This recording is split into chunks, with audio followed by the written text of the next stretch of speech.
The Marvel Cinematic Universe has grown so much in recent years, but it's also shrunken down quite a bit as well. It just depends on where you look. But thanks to the Ant-Man movies and Doctor Strange, a vast, if tiny, new universe has been uncovered, the Quantum Realm. But what exactly is this micro-world, and how has it been changed from the comics? Let's break it down.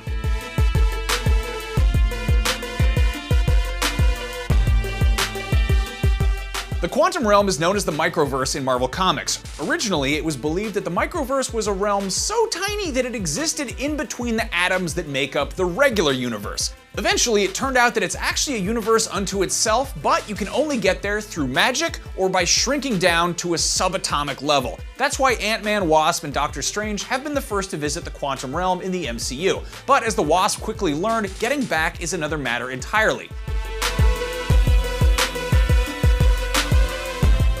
Not only has the comic book microverse been visited by characters like the Fantastic Four, Silver Surfer, and Captain America, it's also home to its own lineup of heroes and villains. The most famous of these is of course the Micronauts, a team that started life as a Mego action figure line that Marvel licensed in the late 70s. The Micronauts were led by Commander Arcturus Ran, with his team members including the surviving members of the royal family from the teeny tiny realm known as Homeworld. Other major microverse worlds have included Kai, which served as the setting for the Harlan Ellison classic Incredible Hulk Heart of the Atom story. Kaliklak, home to Bug, a member of the Guardians of the Galaxy, and Subatomica, where the Lizard Men of Talk and Fantastic Four villain Psycho Man all hail from. The Microverse technically made its comic book debut way back in 1943's Captain America Comics number 25, when Cap and Bucky were dragged to the subatomic world known as Meta. This means the Microverse is actually older than Marvel Comics itself. Writer Stan Lee and artist Jack Kirby eventually revisited the concept, starting with 1963's Fantastic Four number 16, where it was revealed that Doctor Doom had survived his apparent death by shrinking and becoming ruler of a place called Microworld.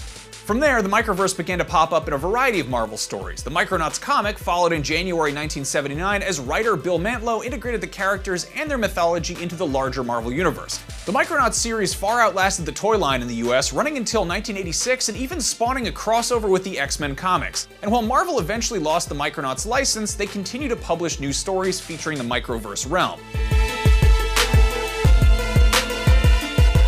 While Marvel continues to use the Microverse in their comics, the film rights are tied up with the Micronauts franchise, which is owned by Hasbro, and that's why the Microverse name was changed to the Quantum Realm for the MCU. So far, the Quantum Realm isn't as developed as the Microverse either. We know that it exists outside the traditional confines of time and space, and the original Wasp, Janet Van Dyne, was stranded there after defusing a nuclear warhead. Scott Lang nearly followed her fate in the first Ant-Man movie before narrowly escaping.